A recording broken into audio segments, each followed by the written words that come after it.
चलो स्टार्ट करते हैं, ठीक ना।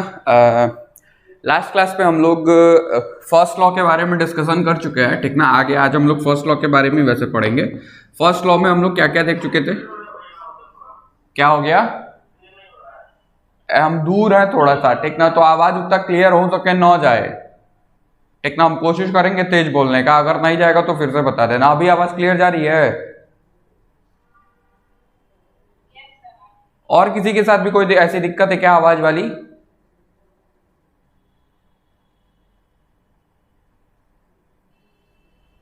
अरे बोलो।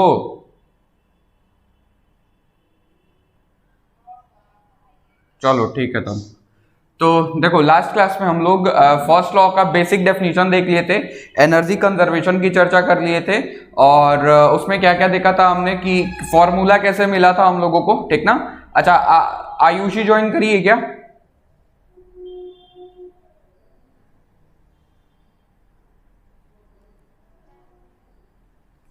अरे जिसको दिक्कत था उसके बारे में क्या कहते हैं, फर्स्ट लॉ के रिगार्डिंग दिक्कत थी जिसको, कि कैसे हम लोग डी यू बराबर D Q plus d W वाला फॉर्मूला लिख दे रहे हैं। फॉर्मूला तो कुछ और होता है। अच्छा ज्वाइन करी तो है, वो वाला वीडियो देखी थी,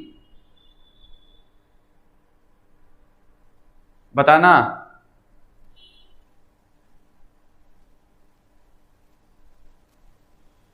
चलो देख लेना, तुम लोग रिप्लाई ये नहीं करते हो यार, मजे नहीं आता है।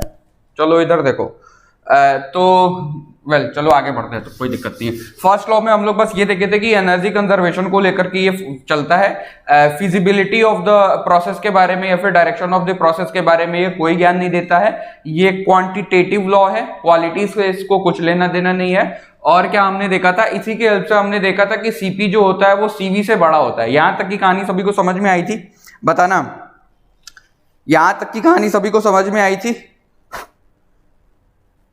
और उसके बाद हमने ये भी देखा था कि वो जितनी भी चीजें हम लोग पढ़ते आते हैं वो बस गैसेस के लिए होता है। किसके लिए होता है? बस गैसेस के लिए होता है। अगर हम लोग सॉलिड्स या फिर किसके लिए चर्चा करें, लिक्विड्स के लिए चर्चा करें, सॉलिड्स या फिर लिक्विड्स के लिए चर्चा करें, तो हमको ये दिखाई पड़ा था कि सीपी और जो सीवी होते हैं वो ऑलमोस्ट इक्वल होते हैं सॉलिड्स और लिक्विड्स के केस में। किसके केस में? सॉलिड्स और लिक्विड्स के केस में। अच्छा ऐसा क्यों है? ऐसा इसलिए था क्योंकि सॉलिड्स और लिक्विड को इनकम्प्रेसिबल माना गया है। क्या माना गया है? इनकम्प्रेसिबल माना गया है। मैं एक बार फिर से बता देता हूं कल क्या क्या हुआ था, जो लोग नहीं देखे थे। हम लोग एक सिस्टम माने थे, उसमें एक बारी को सिस्टम को हमने कांस्टेंट वॉल्यूम वाला माना था, और एक बारी हमने सिस्टम कैसा माना था? कांस्टेंट प्रेशर वाला माना था। हमने क्या किया था, हम लोगों का जो टारगेट था वो ये था कि हमको अपने सिस्टम को T1 से T2 टेम्परेचर पे ले जाना था, दोनों जगह T1 से T2 पे ले जाना था। मतलब यहाँ पे भी 20 डिग्री से 40 डिग्री पे ले जाना था, यहाँ पे भी 20 डिग्री से 40 डिग्री पे ले जाना था। और जितना मास यहाँ पे, जो सबस्टेंसेस यहाँ पे थे, जितने मास के थे, जैसे एकदम आइडेंटिकल मास या फिर आइडेंटिकल मटेरियल दोनों जगह या फिर आइडेंटिकल गैसेस दोनों जगह भरे पड़े थे। टेम्परेचर को T1 से T2 ले जाने के लिए हमने कुछ इसको हीट सप्लाई करा था, ठीक ना। हमने माना था कि कुछ DQ अमाउंट का हीट सप्लाई दे रहा है, तो हम लोग ये देखे थे कि DQ अमाउंट का हीट सप्लाई जो दिया जा रहा है उसके कारण कांस्टेंट प्रेशर वाले केस में, कांस्टेंट प्रेशर वाले केस में प्रोवाइड किया हुआ हीट, कुछ उसका कुछ हिस्सा किस में जा रहा था? इंटरनल एनर्जी में जा रहा था, और कुछ हिस्सा किस में चला जा रहा था? वर्क डन में चला जा रहा था। किस में? कुछ हिस्सा वर्क ट्रांसफर में चला जा रहा था, और कुछ हिस्सा इंटरनल एनर्जी को इंक्रीज करने में चला जा रहा था, ठीक ना। ऐसा वर्क डन या फिर वर्क ट्रांसफर की जो कहानी थी वो कैसे हम लोग बोले थे कि जैसे जैसे इसको हम लोग हीट प्रोवाइड करेंगे, चूंकि ये कांस्टेंट प्रेशर वाला कंटेनर है या फिर कांस्टेंट प्रेशर वाला ये सिस्टम है हम लोगों का, तो जैसे जैसे हम लोग इसको हीट प्रोवाइड करेंगे कुछ ना कुछ इसमें एक्सपेंशनल वर्क होगा। कैसा होगा? कुछ ना कुछ एक्सपेंशन वाला वर्क होगा, जिसके कारण ये पिस्टन धीरे धीरे थोड़ा सा ऊपर जा रहा था। बट जब हम लोग किसकी चर्चा कर रहे थे? कांस्टेंट वॉल्यूम की चर्चा कर रहे थे। कांस्टेंट वॉल्यूम में हम लोग ये देखे थे कि चूंकि यहाँ पे हीट तो प्रोवाइड करा रहे थे, ठीक ना, लेकिन हीट यहाँ पे प्रोवाइड कराने में हमको ये दिखाई दे रहा था कि यहाँ पे चूंकि ये कांस्टेंट वॉल्यूम सिस्टम है तो मेरा पिस्टन मूव करेगा ही नहीं। अगर मान लो ये वॉल्यूम तुमने फिक्स कर दिया ना, तो ये मेरा पिस्टन मूव करता ही नहीं, और जब पिस्टन मूव ही नहीं करता तो वॉल्यूम बदलता ही नहीं। तो किसी प्रकार का वर्क में, जैसे तुम्हारे द्वारा प्रोवाइड किया हुआ हीट का जो ट्रांसफर है, वो हीट ट्रांसफर वर्क ट्रांसफर में ना कन्वर्ट होगा, वो सारा का सारा किसमें चला जाएगा? जितना का जितना हम लोग प्रोवाइड कर रहे थे उतना का उतना किसमें चला जा रहा था? इंटरनल एनर्जी में ही चला जा रहा था। किसमें चला जा रहा था? इंटरनल एनर्जी में चला जा रहा था। तो हम लोग यहाँ से एक बात कंक्लूड कर रहे थे कि देखिए, अगर कांस्टेंट प्रेशर के लिए पढ़ रहे हैं और कांस्टेंट वॉल्यूम के लिए पढ़ रहे हैं, तो कांस्टेंट प्रेशर वाले में आप लोगों को ज्यादा अमाउंट की हीट सप्लाई करनी पड़ेगी और कांस्टेंट प्रेशर में आप लोग को ज्यादा अमाउंट की हीट सप्लाई करनी पड़ेगी और कांस्टेंट प्रेशर में आपको कम अमाउंट की, सॉरी फिर से गड़बड़ हो गया, कांस्टेंट प्रेशर में ज्यादा अमाउंट का और कांस्टेंट वॉल्यूम में कम अमाउंट का हीट सप्लाई करना पड़ता है, ठीक ना। अच्छा, इसको कैसे रिलेट करा था, इसको हम लोगों ने इससे रिलेट करा था। देखो यहाँ पे क्यूपी हम लोग 100 दे रहे थे तो 70 किसमें चला जा रहा था, 70 मान लो T1 से T2 जाने में 70% जो तुम्हारा प्रोवाइड करा था वो इंटरनल एनर्जी में गया था और 30% किसमें गया था, वर्क डन में गया था। तो यहाँ पे जो हीट सप्लाइड, अगर मैं इसको QP लिखूं और इसको QV लिखूं तो यहाँ पे साफ साफ दिखाई पड़ रहा है कि QP is greater than QV या फिर DQP is greater than DQV। और तो यहां से हम लोग एक और रिलेशन निकाल करके लिख सकते थे, वो जो स्पेसिफिक हीट जब पढ़ा था तुमने तो वहां पे एक रिलेशन पढ़े होगे तुम लोग, वही वाला MC डेल्टा थीटा वाला। तो यहाँ पे MCP delta T is greater than MCV delta T पढ़ा था हमने, यहाँ से M से M को मार दिया था डेल्टा T लिखना बहुत सही नहीं है, DT लिखा जाता है, ठीक है, DT लिखा जाता है, डेल्टा T भी चल जाता है हम लोगों का। तो ध्यान से सुनना, यहाँ पे चूंकि दोनों जगह मटेरियल सेम ले रखे थे हमने, तो यहाँ पे यहाँ का मास वहां का मास टर्मिनेट हो गया और चूंकि सेम टेम्परेचर डिफरेंस था तो इसलिए डेल्टा टी भी ले लिए थे, तो कोई अंतर नहीं आता। तो डेल्टा टी ने डेल्टा टी को मार दिया। तो यहाँ से हमने प्रूव करा था कि सीवी जो है वो सीपी जो है वो सीवी से बड़ा है, ठीक ना। अब यहाँ पे ध्यान से सुनना, यहाँ पे कुछ क्वेश्चंस और बनते हैं, यही सीपी और सीवी का यूज करके हम लोग गामा को भी निकाले हैं, इसी सीपी और सीवी का यूज करके हम लोग गामा को भी निकाले हैं। एक क्वेश्चन पूछा जाता है कि y gamma is always greater than 1, y gamma is always greater than 1। Gamma क्या है, जब वो पढ़े थे ना एडियाबेटिक प्रोसेस पढ़ा था तो तुमने देखा था PV to the power gamma is equal to constant आया था, बोलो याद है क्या यहाँ तक सभी को। तो उसमें का ये वाला जो गामा होता है वो हमेशा पॉजिटिव होता है और हमेशा ग्रेटर देन 1 होता है, ऐसा क्यों, क्वेश्चन पूछा जाता है कि gamma is always greater than 1, why. ये इसलिए होता है क्योंकि देखो गामा निकलता कहां से, गामा आता है हम लोगों का यहाँ से सीपी ग्रेटर देन सीवी लिखा था ना, तो इसी को जब हम लोग इधर की तरफ ट्रांसफर करेंगे तो ध्यान से देखो, ये अगर हम लोग सीपी बाई सीवी कभी भी लिखोगे तो ये हमेशा क्या आएगा, 1 से बड़ा आएगा, क्योंकि CP is greater than CV. और सीपी बाई सीवी के रेशियो को ही तो गामा बोलते थे, सीपी बाई सीवी के रेशियो को ही तो गामा बोलते थे। और ये क्या हुआ करता है, हमेशा 1 से बड़ा होता है, तो निश्चित है सीपी, चूंकि सीपी सीवी से बड़ा है इसीलिए गामा भी क्या है, 1 से ज्यादा है, that is y gamma is positive. और भी कई तरीके से तुम लोग बता सकते हो कि क्यों ये, जैसे जब एटॉमिसिटी पढ़ोगे तो वहां भी इसको एक्सप्लेन कर सकते हो। एटॉमिसिटी कहां पे पढ़ा था, जब सुपरपोजिशन प्रिंसिपल पढ़ा होगा तुम लोगों ने, sorry law of equipartition of energy, superposition principle नहीं, law of equipartition of energy जब पढ़े होगे तो वहां पे उसके बाद एटॉमिसिटी पढ़ाई गई होगी। जब एटॉमिसिटी पढ़ा होगा तो वहां पे तुमने gamma for a monoatomic, for a diatomic और for a triatomic molecules के लिए तुमने निकाला होगा। अरे बोलो निकाला था कि नहीं, एक जगह 1.6 आया होगा, एक जगह 1.4 आया होगा और एक जगह 1.33 आया होगा, ऐसा सब कुछ आया होगा। तो वो ऑर्डर था, तो गामा वहां पे भी एक एक्सप्लेनेशन दे सकते हो तुम लोग, ठीक ना, वहां पे भी एक एक्सप्लेनेशन दे सकते हो वहां से भी कि गामा क्यों ग्रेटर देन 1 होता है। तो एक ये रीजन याद रखिएगा कि गामा क्यों बड़ा होता है, क्योंकि सीपी हमेशा सीवी से बड़ा होता है और gamma is a ratio of CP over CV, gamma is a ratio of CP over CV, ठीक ना। यहां तक की बात सभी को समझ में आई है, बताना यहां तक की बात सभी को समझ में आई होगी। ये सब छोटी छोटी चीजें, ये सब पढ़ा भी होगा तुम लोगों ने, केमिस्ट्री में भी पढ़ाया जाता है वैसे ये तो। अब उसके बाद ध्यान से सुनना, एक छोटा सा क्वेश्चन है, कल पूछा था किसी ने मुझे व्हाट्सएप पर कि for ideal gas internal energy जो है वो किसका फंक्शन है, टेम्परेचर का। तो रियल गैसेस या फिर प्योर सबस्टांसेस के लिए, उसने प्योर सबस्टांस पूछा था कि प्योर सबस्टांसेस के लिए इंटरनल एनर्जी किसका फंक्शन होता है। तो देखो प्योर सबस्टांस बोले या फिर रियल गैस बोल दे, क्या बोल दे, रियल गैस बोल दे, दोनों बातें बराबर हैं, ठीक ना। प्योर सबस्टांस बोल दे या रियल गैस बोल दे, दोनों बातें बराबर है। इसका याद रखना, सीधे सीधे याद रखना, ठीक ना, कि यहाँ पे रियल गैसेस या प्योर सबस्टांसेस के लिए जो इंटरनल एनर्जी होती है वो फंक्शन होती है टेम्परेचर का, साथ ही साथ वॉल्यूम का भी फंक्शन होती है। किसका फंक्शन होती है, टेम्परेचर का तो फंक्शन होती है, साथ ही साथ वॉल्यूम का भी फंक्शन होती है। अच्छा, ये सारी चीजें कहां से प्रूव होती है, तो जब इक्वेशन ऑफ स्टेट पढ़े होगे ना, तो इक्वेशन ऑफ स्टेट के बेसिस पे इन सभी को हम लोग डिफाइन करते हैं, ठीक ना, इक्वेशन ऑफ स्टेट पे। वेल इसका वाला तुम लोग नोट्स में देख लेना, ये वाला तो सभी को पता होगा ना कि इंटरनल एनर्जी की और टेम्परेचर का ही फंक्शन दिखाई पड़ता है। अरे बोलो, इसको प्रूफ कराया है मैंने। आइडियल गैसेस के लिए इंटरनल एनर्जी टेम्परेचर का ही फंक्शन होती है, प्रूफ कराया है हमने। जब वो पढ़े होगे वही फिर से बार बार बता रहा हूँ, वो जरूर पढ़ना, ठीक ना। ये अभी थोड़ी देर पहले एक कौन सा नाम लिए थे, भूल गया, देखो अमी को, law of equipartition of energy, ठीक ना। Law of equipartition of energy में ये वाली चीज प्रूफ कराई गई है, ठीक ना, ये वाली चीज प्रूफ करेगी। तो एक बारी केटीजी वाला हिस्सा, मैंने जब हम थर्मोडायनेमिक्स शुरू करे थे तब भी बोले थे कि केटीजी वाला हिस्सा जरूर पढ़ के आना, ठीक ना। तो केटीजी वाले हिस्से में ये सारी चीजें हो चुकी हैं, एक बारी क्विक क्विक क्विक रिवीजन होते जा रहा है, खत्म होते जा रहा है, ठीक ना। चलो अब आते हैं आगे, हमारा जो टॉपिक है वो है इंथैल्पी। क्या है? इंथैल्पी। इंथैल्पी, इंथैल्पी, एंट्रोपी और एनर्जी, यही तीन चीजें हैं जिसको अच्छे से समझना। पहले इंथैल्पी उतना इंपॉर्टेंट नहीं है यहाँ पे, हम मतलब ये बीएससी सेकेंड ईयर में हमारे यहाँ उतना इंपॉर्टेंट नहीं है, ठीक ना। इंथैल्पी, इंथैल्पी याद रखिएगा, इसको हम लोग TH होता है यहाँ पे, इसको हम लोग कैपिटल H से रिप्रेजेंट करते हैं। किससे रिप्रेजेंट करते हैं? कैपिटल H से रिप्रेजेंट करते हैं। अच्छा, इसमें ऐसा क्या है कि इसको हम लोग बार बार पढ़ते, तो ध्यान से सुनो, इसका कोई बेसिक डेफिनेशन नहीं है, ठीक ना। इसका कोई भी बेसिक डेफिनेशन नहीं। जैसे जब एंट्रोपी पढ़ोगे तो उसको तो डिफाइन कर दोगे कि भैया वो रैंडमनेस को बताता है, डिग्री ऑफ रैंडमनेस को बताता है कि जितना ज्यादा रैंडमनेस, जितनी ज्यादा परेशानी है, मतलब जितना ज्यादा वहां पे ना क्या बोलोगे, भीड़ जितनी ज्यादा उतना ज्यादा एंट्रोपी। वैसा कोई इसका एक प्रॉपर फिजिकल डेफिनेशन नहीं है हम लोगों के पास, ठीक ना। अच्छा, तो पढ़ते क्यों और है क्या ये? अगर कोई फिजिकल डेफिनेशन प्रॉपर नहीं है तो इसको डिफाइन कैसे करेंगे? तो देखो, इसको डिफाइन कुछ ऐसा कैसा किया गया है कि थर्मोडायनेमिक्स में, ध्यान से सुनना, एंथैल्पी की डेफिनेशन क्या है। थर्मोडायनेमिक्स में एक टर्म, कौन सा?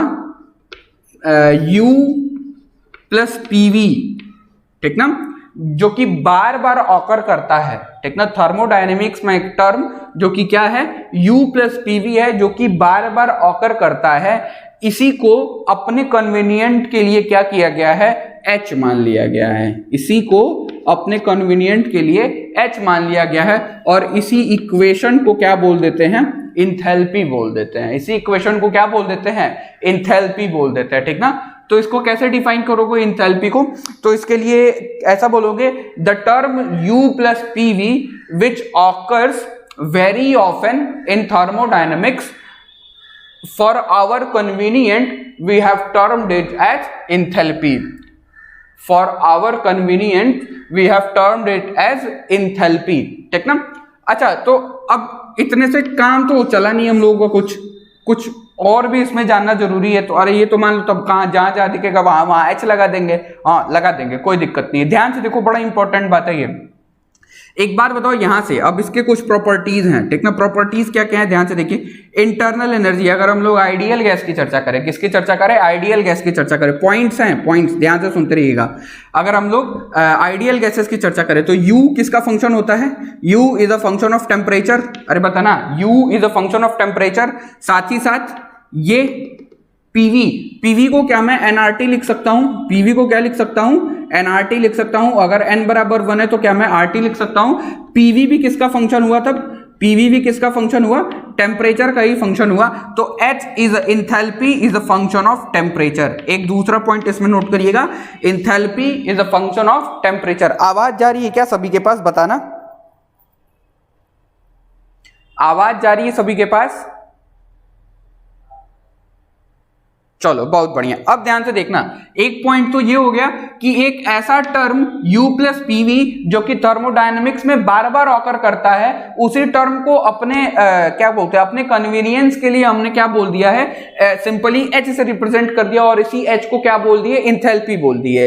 इंथैल्पी को हम लोग ये देख लिए कि ये किसका फंक्शन है? टेम्परेचर का। लेकिन अभी भी मन में ये बात बनी रहती है ना कि यार अभी भी बहुत सटीक डेफिनेशन कोई नहीं मिली, ठीक ना। तो इसकी सटीक डेफिनेशन देने के लिए क्या किया गया? इसका यूज करा गया है। किसका यूज करा गया है? इसका यूज करा गया है। ध्यान से देखो, अगर इन जनरल केस की चर्चा करें, कोई भी कॉमन सा एक केस ले लो, तो PV क्या वर्क डन को रिप्रेजेंट कर रहा है? पीवी किसको रिप्रेजेंट कर रहा है? वर्क डन को रिप्रेजेंट कर रहा है। कैसे वर्क डन को रिप्रेजेंट कर रहा है? याद करो, पीवी जब प्लॉट करते थे तो उसमें एरिया अंडर द कर्व निकालते थे। क्या निकालते थे? एरिया अंडर द कर्व निकालते थे। अच्छा, यहाँ पे एरिया अंडर द कर्व में क्या ये वाली बात मैंने बताई है कि पीवी वहां पे किसको रिप्रेजेंट करेगा? वर्क डन को रिप्रेजेंट करेगा। ये वाली बात सभी को याद है कि नहीं, बताना। ये वाली बात सभी को याद है? अब ध्यान से देखो, क्योंकि किसी भी सिस्टम के पास, किसी भी थर्मोडायनेमिक सिस्टम के पास दो ही चीज हो सकती हैं, ठीक ना? दो ही चीज हो सकती है। जैसे मान लो अगर तुमने किसी भी सिस्टम को अगर हीट प्रोवाइड कराते हो तो वो या तो इंटरनल एनर्जी में या फिर वर्क डन में जाता है। किस में जाता है? वर्क डन में जाता है। तो ध्यान से देखो, अगर हम लोग यहाँ पे एक सही तरीके से देखें तो किसी भी सिस्टम के पास क्या है? किसी भी सिस्टम को, फिलहाल अभी जो सिस्टम तुमने शुरुआत में ही समझा वो पिस्टन सिलेंडर अरेंजमेंट वाला, तो उस सिस्टम के पास ये हीट प्रोवाइड, ये हीट ट्रांसफर कराने के बाद कि उस सिस्टम के पास क्या था? उस सिस्टम के पास इंटरनल एनर्जी थी और उस सिस्टम के पास कुछ वर्क डन था। अगर कांस्टेंट प्रेशर वाले की चर्चा करें तो सिस्टम के पास इंटरनल एनर्जी थी और कुछ वर्क डन था, और इन्हीं दोनों को जब ऐड कर रहे थे तो हमको क्या मिल रहा था कि टोटल कितना सप्लाई करा गया। टोटल एनर्जी, अगर एक तरीके से देखा जाए तो हीट जो प्रोवाइड करा रहे हो, क्या तुम एनर्जी उसमें ट्रांसफर करा रहे हो? तुमने 100 की एनर्जी, 100 किलो जूल की एनर्जी प्रोवाइड कराई थी, जिसमें से 70 ये गया था, 30 ये गया था। तो ध्यान से देखो, तुम्हारे सिस्टम की टोटल एनर्जी को क्या यही दोनों रिप्रेजेंट कर रहे हैं? इंटरनल एनर्जी और वर्क डन। बताना, तुम्हारे सिस्टम के टोटल एनर्जी को कौन रिप्रेजेंट कर रहा है? इंटरनल एनर्जी और वर्क डन। इंटरनल एनर्जी को यू से रिप्रेजेंट करते हैं, वर्क को हम लोग पीवी लिख सकते हैं। तो क्या यहां से मैं ऐसा बोल सकता हूं क्या? ध्यान से सुनना, क्या यहां से ऐसा बोला जा सकता है क्या कि H जो है वो टोटल एनर्जी को रिप्रेजेंट करता है? H जो है वो किसको रिप्रेजेंट करता है? Total energy of the system को रिप्रेजेंट करता है। H किसको रिप्रेजेंट करता है? किसी भी सिस्टम के टोटल एनर्जी को रिप्रेजेंट करता है। तो यहां से एक प्रॉपर डेफिनेशन निकल के आई एंथैल्पी की। एंथैल्पी क्या बताता है? एंथैल्पी हमको total energy of the system के बारे में बताता है। एंथैल्पी किसके बारे में बताता है? Total energy of the system के बारे में बताता है। बताना, यहां तक की कहानी समझ में आई? अरे बोलो, ये भी एक पॉइंट था एंथैल्पी पे। बताना, ये बात समझ में आई? चलो तो लिख लेना, enthalpy represents total energy of the system. अच्छा, अब बारी आती है यूनिट्स की। तो अब एक बात बताओ, यहां पे किलो जूल में प्रोवाइड कराया तुमने या फिर जूल में प्रोवाइड कराया, तो यहां पे भी तो किलो जूल या जूल में ही गया होगा एनर्जी। अरे बोलो, किलो जूल या जूल में ही गया होगा। तो अगर इन दोनों का टोटल एनर्जी को अगर रिप्रेजेंट कर रहे हैं तो एंथैल्पी का भी यूनिट क्या हो जाएगा? एंथैल्पी का भी यूनिट क्या हो जाएगा? एंथैल्पी का भी यूनिट हो जाएगा किलो जूल और जूल। तुम्हारे ऊपर है, अगर जूल में एनर्जी प्रोवाइड करा रहे हो तो जूल, किलो जूल में प्रोवाइड करा रहे हो तो किलो जूल, ठीक ना? तो एंथैल्पी की भी यूनिट क्या हो गई? एनर्जी वाली ही यूनिट हो गई। कौन सी वाली यूनिट हो गई? एनर्जी ही वाली यूनिट हो गई, जो कि हम लोग इन जनरल सबसे ज्यादा एनकाउंटर जूल वाले से ही करोगे, ठीक ना? तो एंथैल्पी चूंकि टोटल एनर्जी को रिप्रेजेंट कर रहा है तो इसकी यूनिट भी क्या हो गई? जूल हो गई। मतलब मैं यहां से यही डायरेक्टली यही कह रहा हूं क्या कि एंथैल्पी एनर्जी ही है। इंथैल्पी क्या है? एनर्जी ही है। जब इंथैल्पी एनर्जी है तो अब एक बात बताना, जब इंथैल्पी ही एनर्जी है तो क्या मैं ये बोल सकता हूं कि इंथैल्पी इज एन, अरे यार स्पेलिंग में गड़बड़ा देता है, enthalpy is an extensive property. Enthalpy is an extensive property. बोलो, सभी लोग एग्री कर रहे हो क्या? Enthalpy is an extensive property. बताना, इंथैल्पी क्या है? एक्सटेंसिव प्रॉपर्टी है। एक्सटेंसिव इंटेंसिव बताया था मैंने, क्या बताया था? एक्सटेंसिव इंटेंसिव बताया था, जिसमें मैंने बताया था कि एक्सटेंसिव प्रॉपर्टी, इंटेंसिव प्रॉपर्टी याद रखने का सबसे आसान तरीका क्या है कि इंटेंसिव का मतलब क्या है? इंटेंसिव का जो इन है वो क्या रिप्रेजेंट करता है? इंडिपेंडेंट को हमने बोला था कि इसको रटने का एक तरीका है, इसको याद रखने का एक तरीका है। इंटेंसिव मतलब इंडिपेंडेंट। इंडिपेंडेंट किससे? मास से। इंडिपेंडेंट किससे भैया? मास से।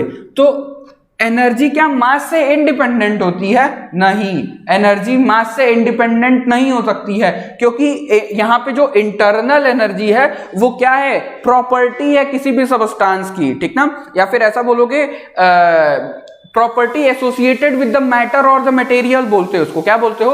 इट इज द प्रॉपर्टी या फिर it is a term associated with the material और द मैटर, अरे बोलो वो तो मैटर के साथ पहले से ही है ना, तो एनर्जी तो कभी भी भैया मास से इंडिपेंडेंट हो ही नहीं सकती।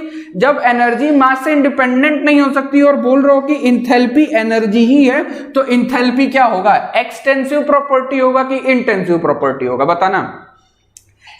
एक्सटेंसिव प्रॉपर्टी होगा, it is independent of mass. अच्छा अब याद करो, मैंने बोला था कि इन सभी चीजों को अगर इंटेंसिव बनाना है, इन सभी चीजों को हमको अगर इंटेंसिव बनाना है तो क्या कर दो, मास से डिवाइड कर दो। किससे डिवाइड कर दो, मास से डिवाइड कर दो। और जैसे ही मास से डिवाइड करते हो वो किस में बदल जाता है, स्पेसिफिक नाम के साथ लिखा जाता है। किसके साथ लिखा जाता है, स्पेसिफिक नाम से लिखा जाता है। इसीलिए जब हीट कैपेसिटी पढ़े होगे ना तुम लोग, तो उसमें बस मास से डिवीजन करा दिए होगे, तो तुम लोग को स्पेसिफिक हीट कैपेसिटी बोली जाती है।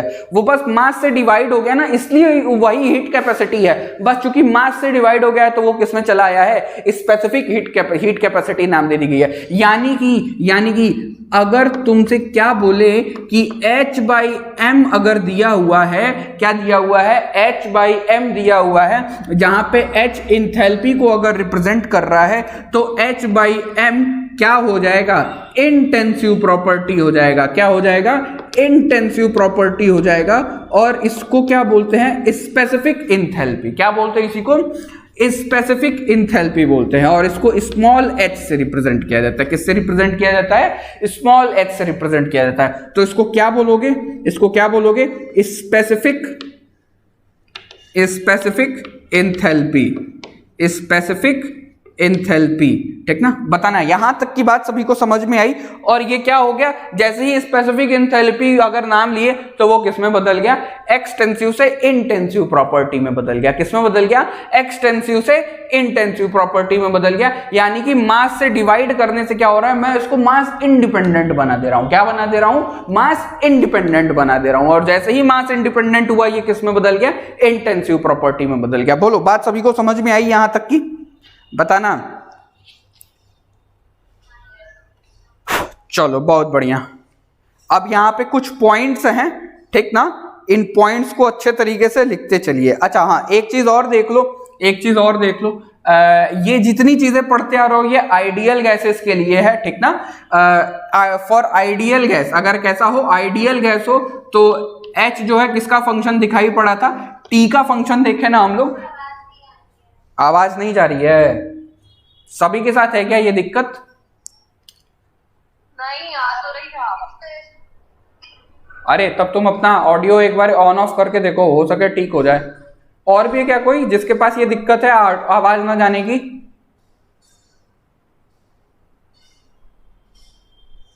अरे बताना।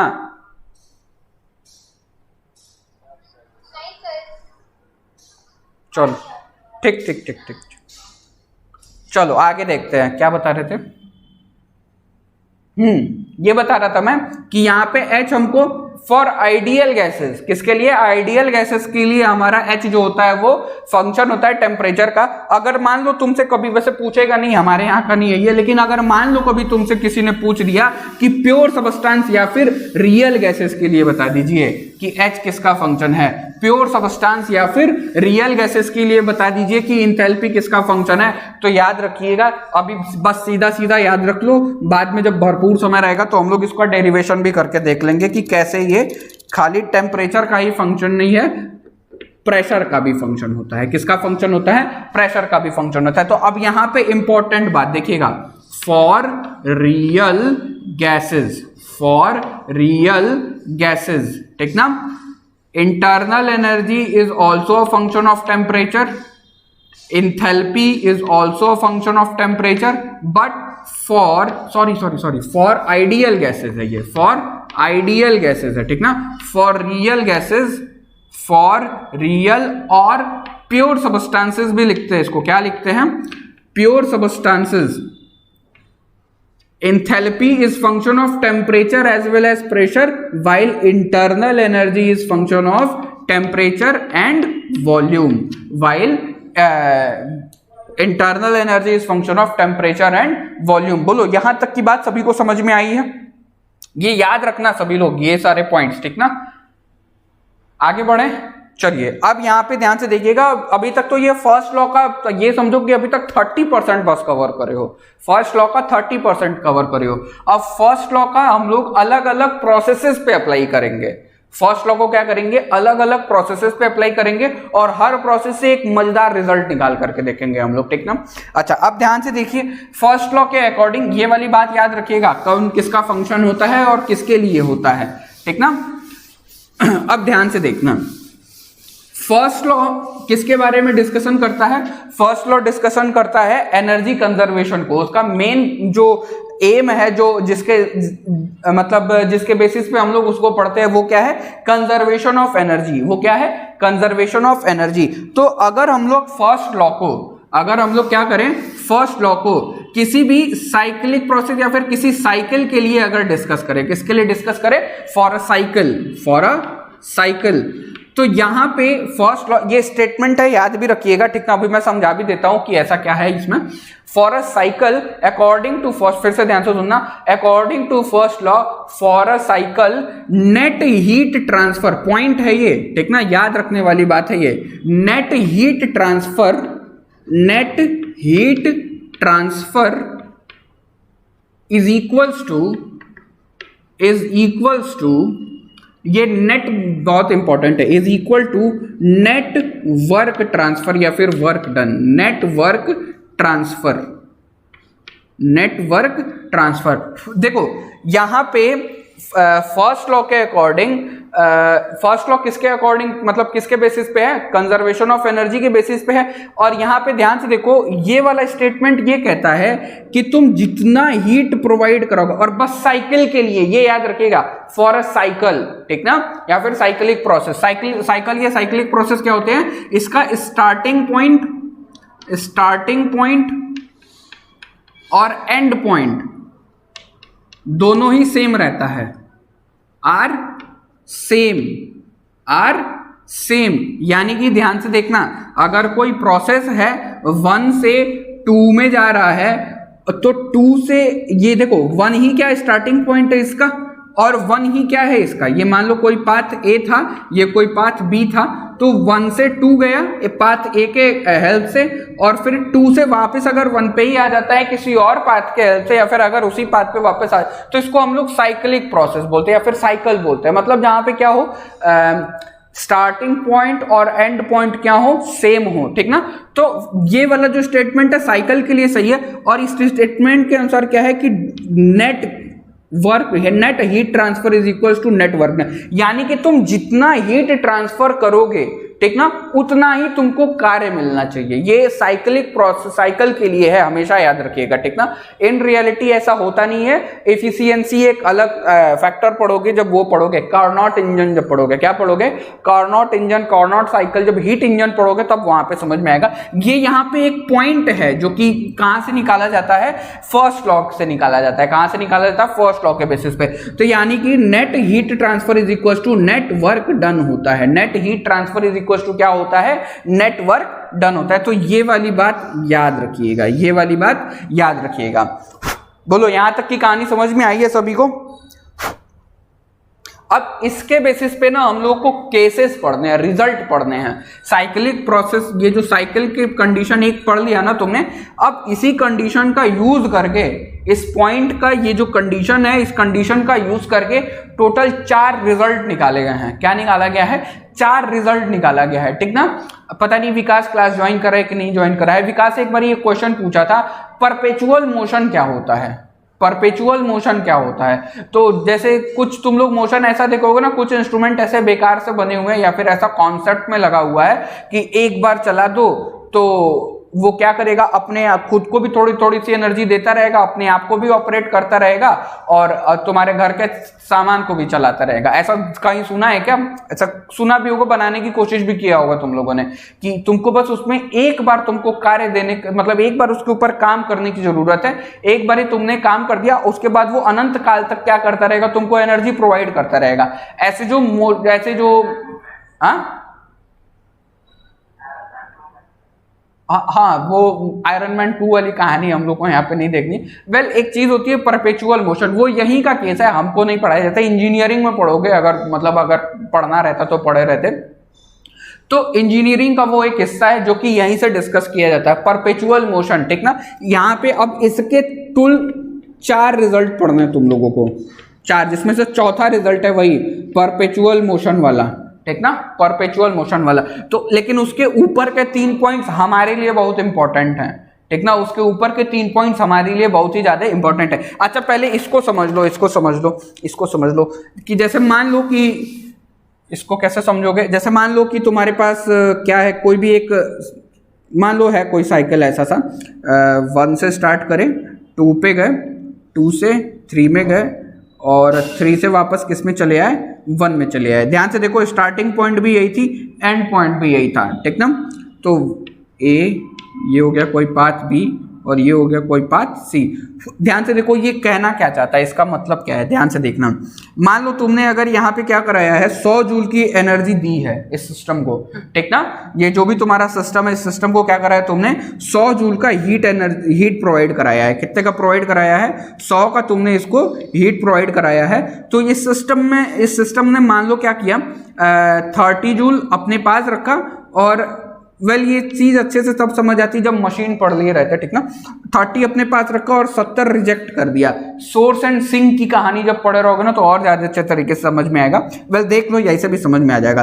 तुमने इसको 100 जूल एनर्जी प्रोवाइड कराई, हीट ट्रांसफर कराया, ठीक ना, जिसमें से इसने 30 रखा और 70 वापस कर दिया, ठीक ना। तुमने इस वाले प्रोसेस में मतलब इस वाले पार्ट जो ये वाला जो 2 से 3 वाला जो है, यहाँ पे तुमने मान लो 50 जूल की एनर्जी प्रोवाइड कराई, इसने क्या करा 15 जूल रखा और 35 जूल क्या कर दिया, रिजेक्ट कर दिया। ऐसे ही मान लो यहाँ पे कुछ प्रोवाइड कराया तुमने, मान लो 70 जूल प्रोवाइड कराया तुमने, तो जिसमें से इसने कितना रखा 35 रखा और 35 ही क्या कर दिया, रिजेक्ट कर दिया।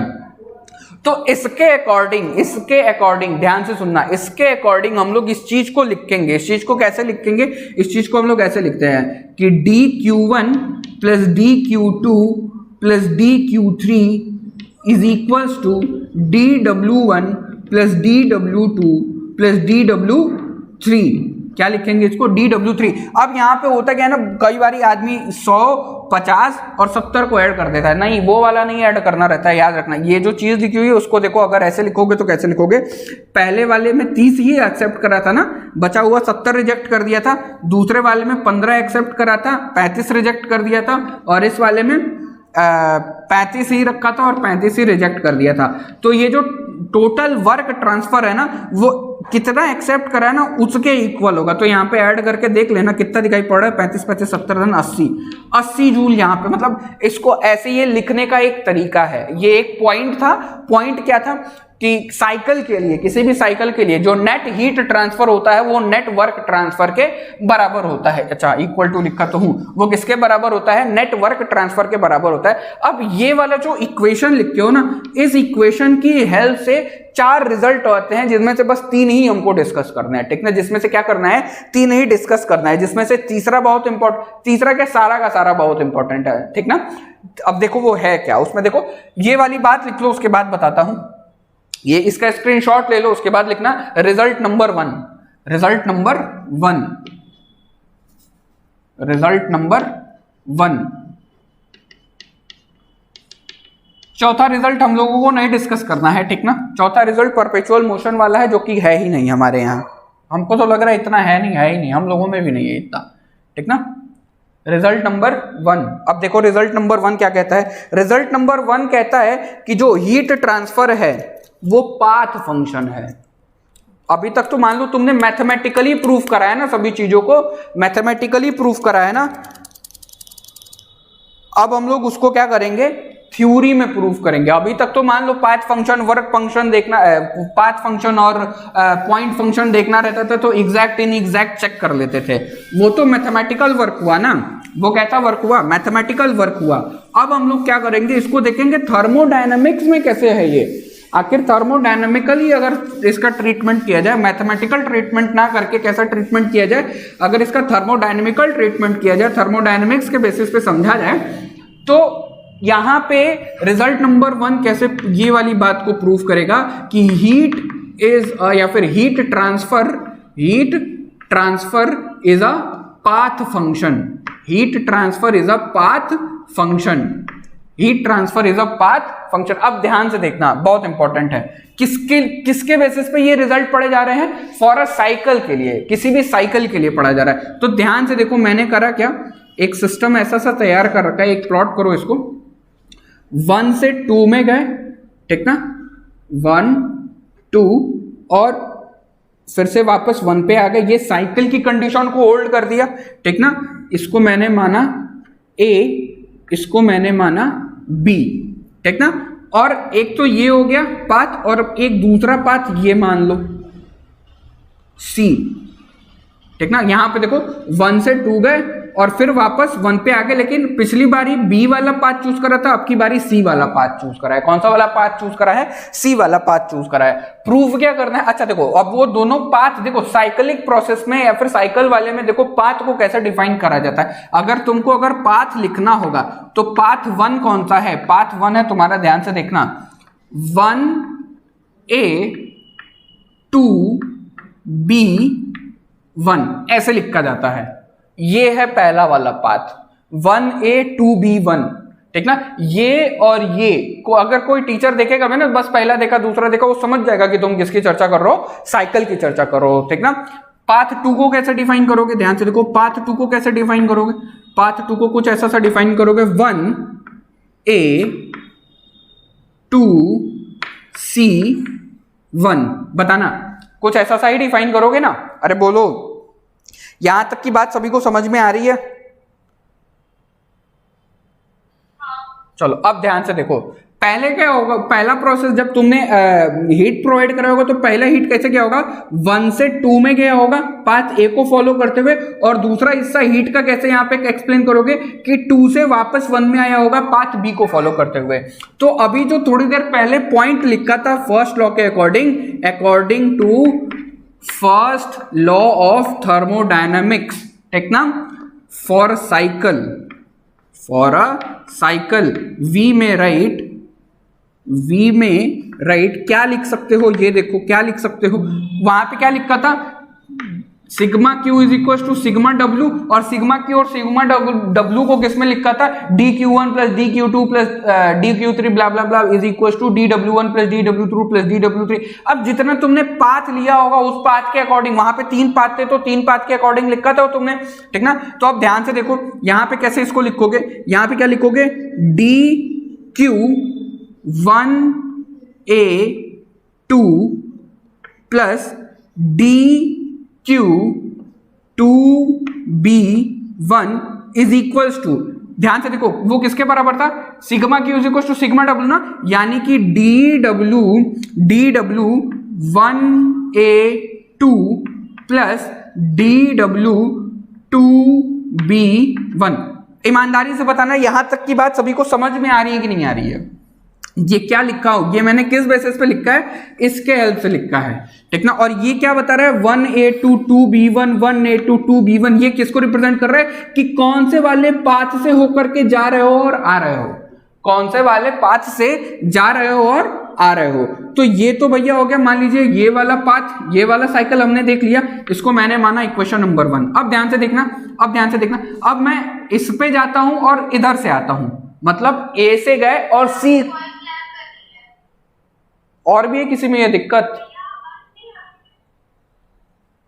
रुक जाओ देख लेते हैं।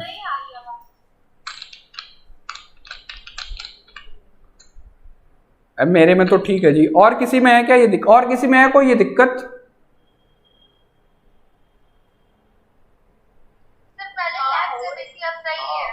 अभी ठीक है? अच्छा ये बताओ कहां तक बता दिए थे?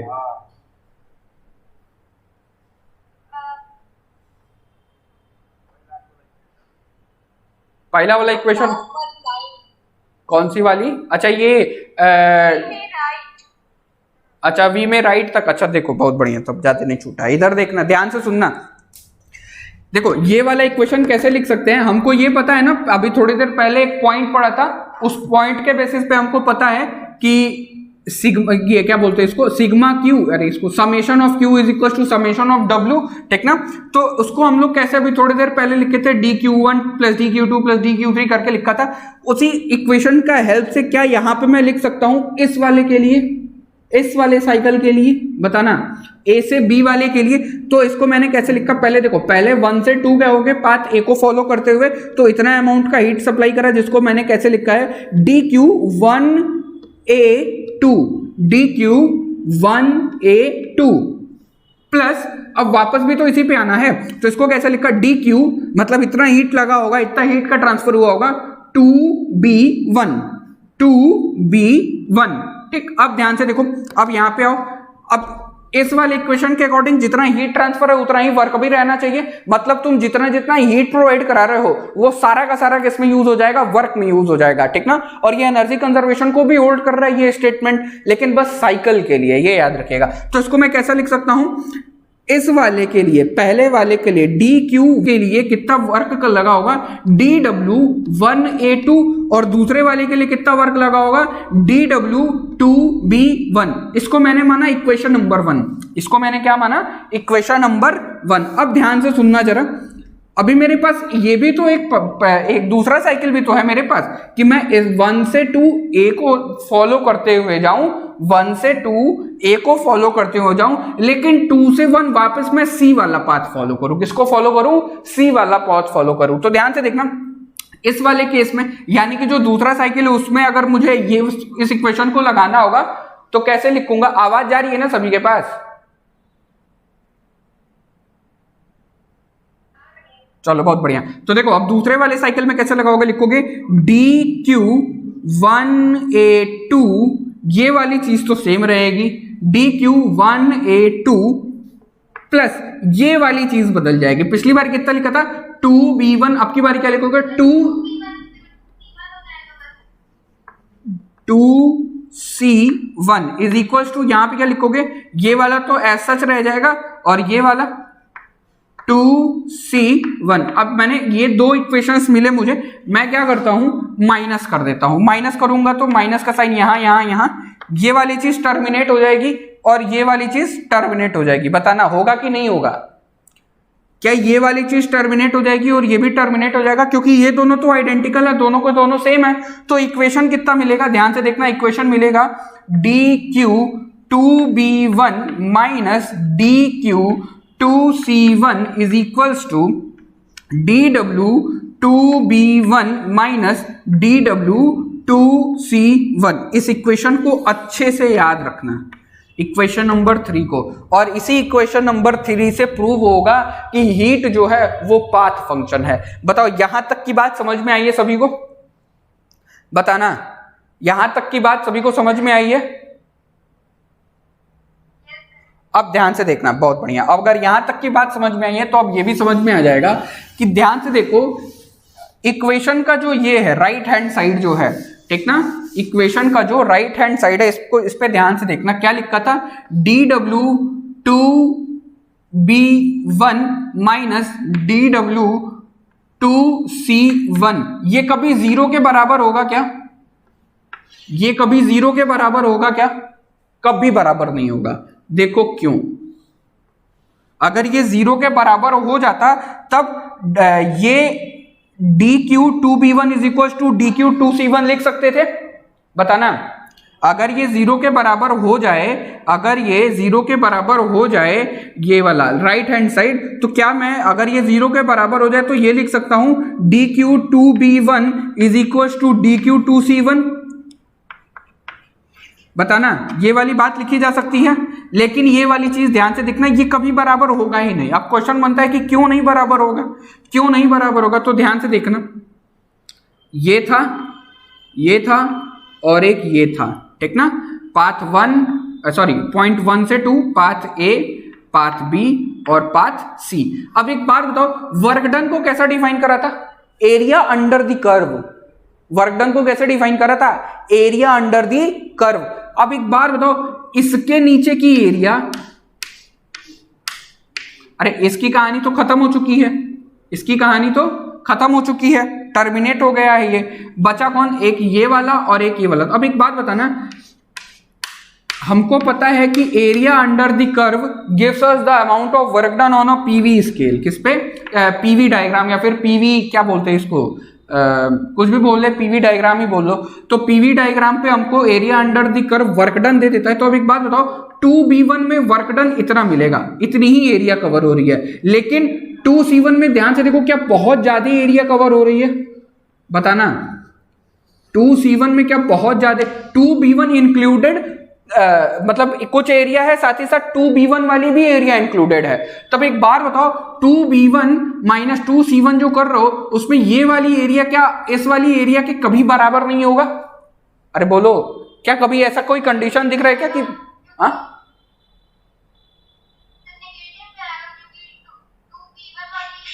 अरे हमको नेगेटिव पॉजिटिव से भी नहीं लेना देना है, हमको बस ये प्रूव करना है कि ये 0 के बराबर होगा कि नहीं होगा, ठीक ना। बारे में अगर पाथ दूसरा ले लिया रहता तब कुछ और हो गया, मैं इसको सी मान लिया रहता, इसको बी मान लिया रहता, तो तब तुम लोग पॉजिटिव बोलते। तो अभी मुझे पॉजिटिव नेगेटिव नहीं देखना, हमको ये प्रूव करना था कि ये वाली चीज जो है ये 0 के बराबर होगी या नहीं होगी, और ये वाली बात 0 के बराबर नहीं होगी। क्या ये समझ में आया है कि नहीं समझ में आया, ये बताओ।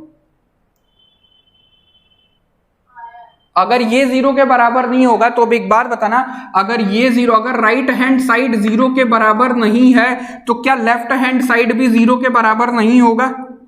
अरे बोलो, तो क्या लेफ्ट हैंड साइड भी 0 के बराबर नहीं होगा? जब लेफ्ट हैंड साइड भी 0 के बराबर नहीं होगा तो क्या मैं यहां से ये लिख सकता हूं क्या कि dq 2b1 is not is equal to dq 2c1? बताना, क्या ये बात लिखी जा सकती है? और ये स्टेटमेंट क्या रिप्रेजेंट करता है, यही क्वेश्चन में पूछ सकता है। ये मान लो ये इक्वेशन ये दे दिया और पूछ दिया कि ये इक्वेशन क्या रिप्रेजेंट कर रहा है, तो क्या बोलोगे? ये इक्वेशन ये रिप्रेजेंट कर रहा है कि एक पाथ में अलग अमाउंट का हीट ट्रांसफर देना पड़ेगा और दूसरे पाथ में अलग अमाउंट का हीट ट्रांसफर देना पड़ेगा। यानी कि यहां से ये बात प्रूव होती है कि हीट ट्रांसफर जो है वो किस पे डिपेंड कर रहा है? पाथ पे डिपेंड कर रहा है। किस पे डिपेंड कर रहा है? पाथ पे डिपेंड कर रहा है। बोलो, यहां तक की बात समझ में आई है सभी को? बताना।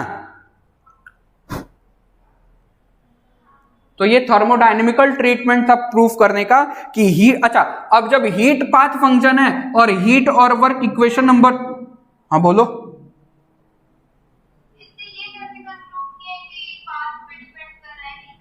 ध्यान से देखो, क्या यहां पे दूसरे पाथ में जा रहे हैं? 2b1 वाले से जा रहे हैं और यहां पे दूसरे वाले पाथ से जा रहे हैं, 2c1 से जा रहे हैं। यहां पे वर्क जो था, वर्क में अंतर तभी आ रहा है जब हम लोग पाथ बदल रहे हैं। ध्यान से देखो, ये वाला पाथ और ये वाला पाथ, जब वर्क पाथ के बदलने से बदल रहा है और वर्क जो है वो किस पे वर्क जो है किसके बराबर है? हीट के बराबर है, हीट ट्रांसफर के बराबर है। जब तो यहां से ये बात नहीं प्रूव होती है कि हीट भी क्या है? पाथ फंक्शन है। देखो, क्या यहां से दोनों बातें प्रूव हुई हैं कि वर्क भी पाथ फंक्शन है और हीट भी क्या है?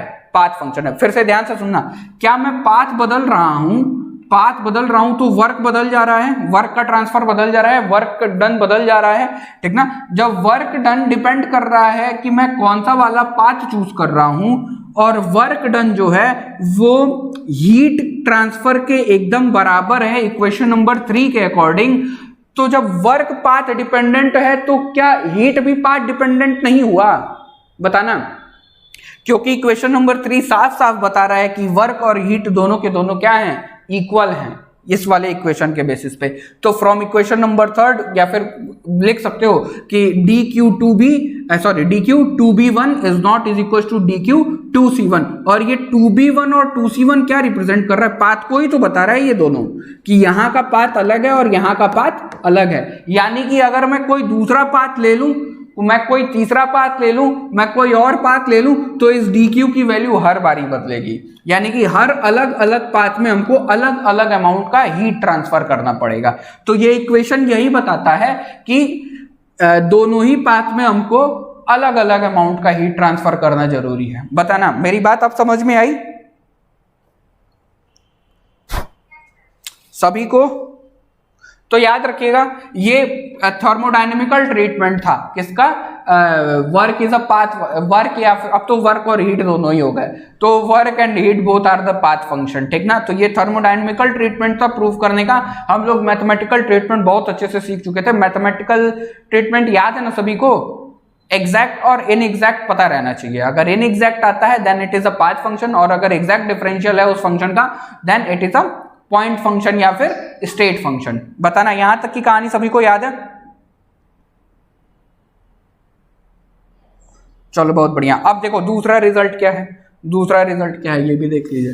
दूसरा रिजल्ट है एनर्जी जो है, एनर्जी वो स्टेट फंक्शन होती है, एनर्जी जो है वो स्टेट फंक्शन होती है। अच्छा अब एक बात कनेक्ट कर पा रहे हो क्या कि ये सारी चीजें तभी संभव है, स्टेट फंक्शन पाथ फंक्शन वाली बात तभी बोल पा रहे हो जब साइकिल वाला प्रोसेस हो, मतलब साइक्लिक प्रोसेस या फिर किसी साइकिल में डिस्कशन कर रहे हो, ठीक ना। अब आओ जो दूसरा रिजल्ट है, दूसरा रिजल्ट क्या कहता है कि एनर्जी जो है वो क्या है, एनर्जी जो है वो या तो बोलो स्टेट फंक्शन है या फिर पॉइंट फंक्शन है, या फिर याद करो मैंने बताया था कि जितने प्रॉपर्टीज होती हैं, जितनी प्रॉपर्टीज होती हैं वो क्या होती है, स्टेट फंक्शन होती है। ये स्टेटमेंट याद है क्या? जब थर्मोडायनेमिकल प्रॉपर्टीज पढ़ाए थे तब हम ये बात पढ़ाए थे कि जितनी प्रॉपर्टीज होती हैं वो क्या होती हैं, स्टेट फंक्शन होती हैं। अरे बोलो। चलो अब ध्यान से देखना, तो यहां पे दो तरीके से एनर्जी को पूछा जाता है कि energy is a property, is a property how या फिर वाई, ठीक ना।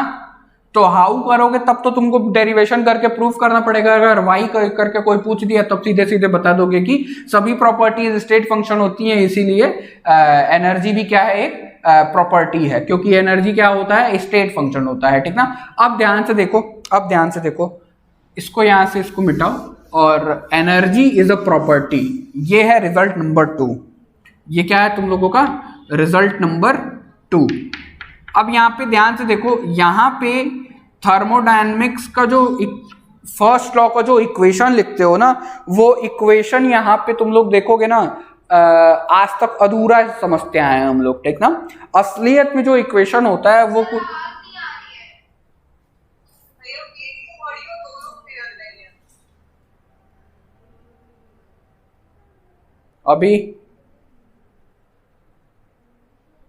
अभी बताना, अरे बोलो।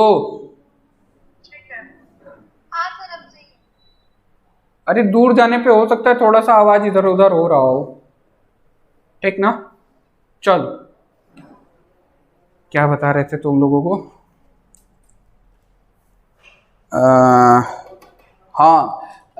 एक एनर्जी वाली कहानी देख रहे थे ना, एनर्जी को क्या प्रूफ करना है, प्रॉपर्टी प्रूफ करना है। चलो तो वही सेम फंडा लगाओगे। चलो जो बात बता रहा था थोड़ी देर बाद बताता हूं, ठीक ना।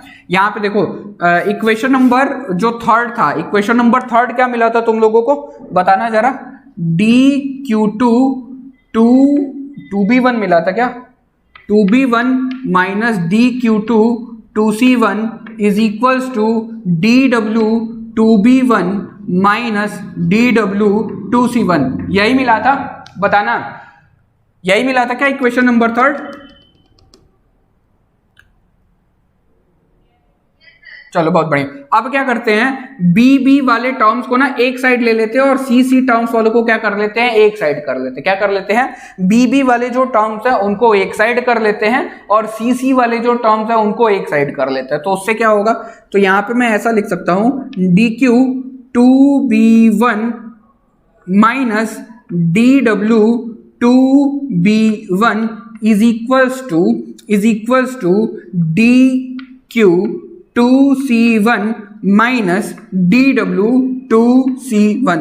चूंकि यहां पे बराबर दोनों जगह चीजें बराबर दिखाई पड़े तो मैं इसको ऐसा भी लिख सकता हूं, dq minus dw 2b1 is equals to dq minus dw 2c1।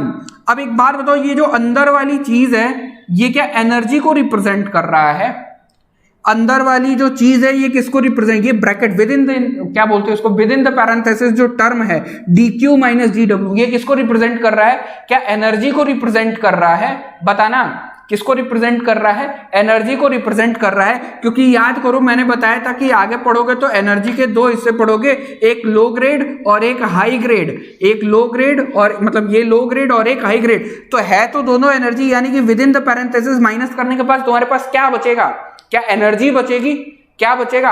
Energy बचेगी, और दोनों जगह ही एनर्जी बचेगी। और इस इक्वेशन के बेसिस पे हम लोग को ये दिखाई पड़ रहा है कि यहां की एनर्जी इज इक्वल टू यहां की एनर्जी, भले ही पाथ अलग अलग है। तो क्या हुआ?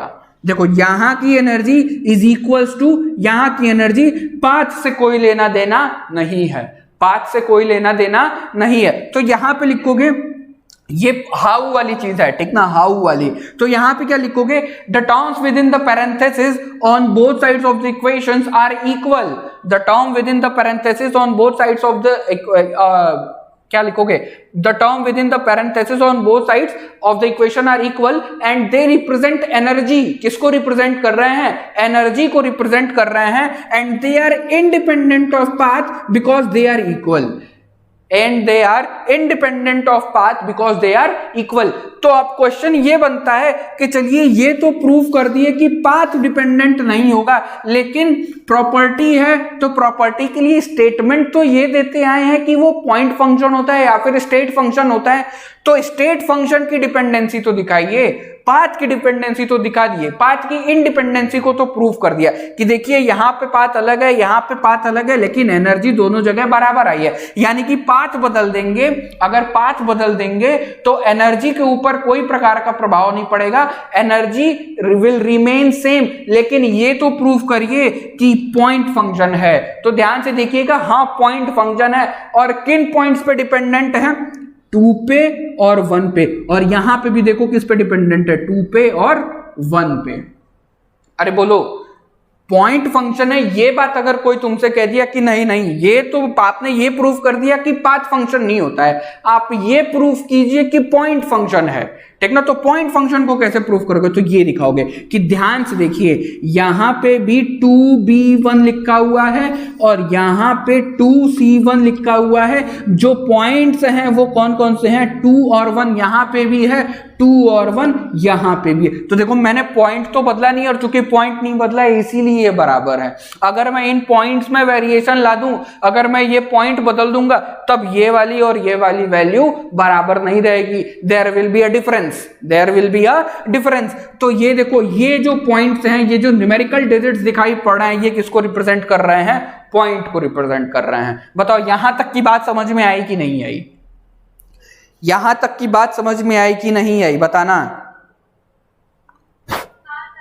अब एक स्टेटमेंट लिखना, स्टेटमेंट लिखो, इसके लिए स्टेटमेंट जरूरी है। लिखो लिखो, no doubt, no doubt, no doubt heat transfer and work transfer. देखो ये है हीट और ये है वर्क ही, लेकिन क्या हम लोग प्रूफ कर दे रहे हैं कि ये एनर्जी जो है वो पाथ फंक्शन ना होकर के पॉइंट फंक्शन है, ठीक ना। तो उसी को स्टेटमेंट में लिखो। लिखो no doubt heat transfer and work transfer, no doubt heat transfer and work transfer are path functions, are path functions, आर path functions, but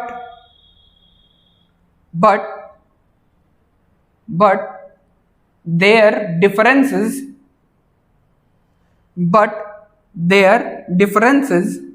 are equal।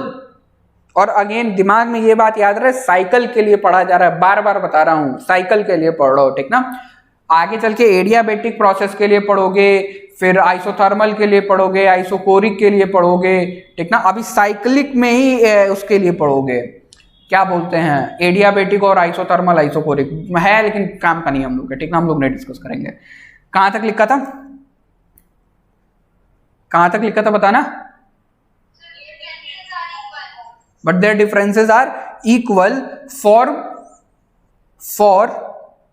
both the paths, but their differences are equal for both the paths, for both the path। full stop लगा करके लिखिएगा। the term dq minus dw represents energy. The term dq minus dw represents energy. The term dq minus dw represents energy, and it is given by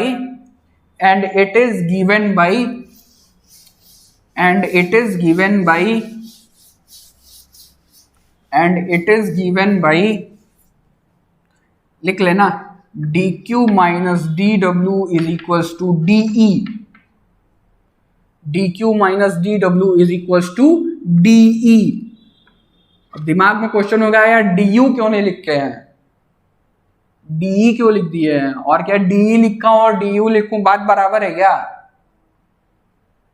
बताना।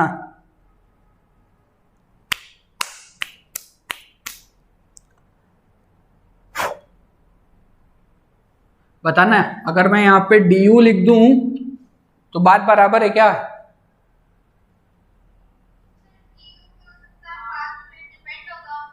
But D हुआ कैसे path पे dependent होने लगेगा भाई? इंटरनल एनर्जी पढ़ा नहीं है? इंटरनल एनर्जी एग्जांपल में भी मैंने लिखवाया था, it is a function of temperature का फंक्शन है, और टेम्परेचर का फंक्शन है, और टेम्परेचर क्या है, it is an state function.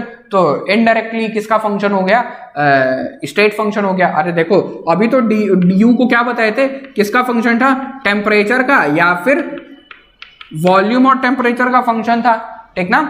तो टेम्परेचर का जब फंक्शन है तो यहां से डायरेक्टली किसका, अगर, और टेम्परेचर क्या था, स्टेट फंक्शन था, जब स्टेट फंक्शन था तो डायरेक्टली यहां से प्रूव नहीं हो गया था, बताना।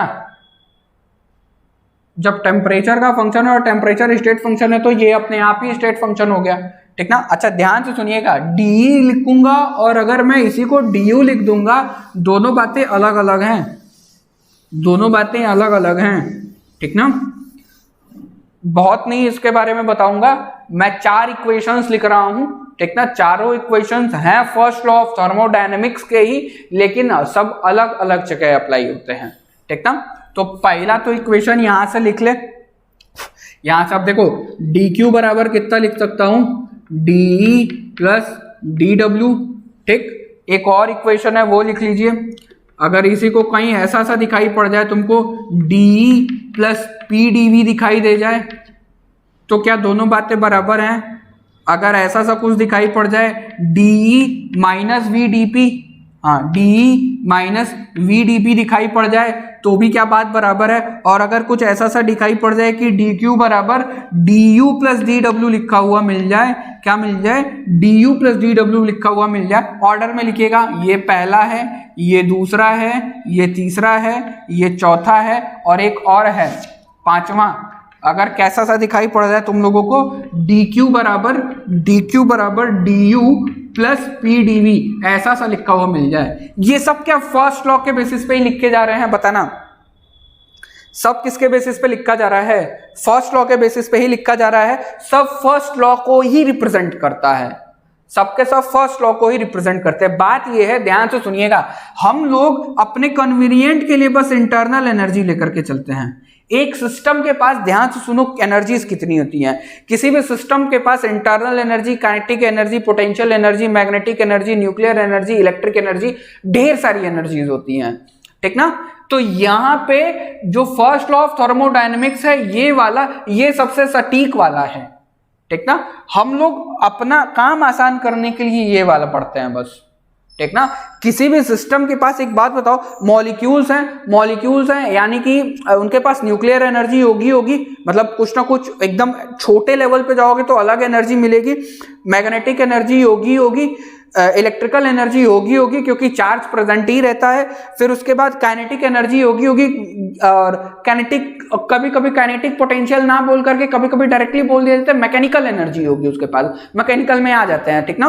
तो मैकेनिकल एनर्जी हो गई, इलेक्ट्रिकल एनर्जी होगी, न्यूक्लियर एनर्जी होगी, मैग्नेटिक एनर्जी होगी। हम लोग किसकी चर्चा करते हैं? हम लोग बस एक छोटे से हिस्से की चर्चा करते हैं, ठीक ना। हम लोग जो पढ़ा जा सके, जो हमारे लिए आसान रहे, ठीक ना। तो ये सब के सब अलग अलग, ये जो दो फॉर्मूला, ये जो तीन तुम लोग इक्वेशन देख रहे हो, ये भी फर्स्ट लॉ ऑफ थर्मोडायनेमिक्स के बेसिस पे, यही फर्स्ट लॉ ऑफ थर्मोडायनेमिक्स के बेसिस पे लिखा गया है। ये तो हमने अपने आसान करने के लिए इन दोनों को बना लिया है और इन्हीं दोनों को बस पढ़ते हैं, बस इन्हीं दोनों पे चिपके हुए हैं, ठीक है। ये तीन बेचारे छिपे हैं और उसमें भी हम लोग अभी ये नहीं अंतर कर पाते कि या ये लिखूं और ये लिखूं, क्या दोनों बातें बराबर हैं क्या, बताना। क्या ये लिखूं या ये लिखूं, क्या दोनों बातें बराबर हैं?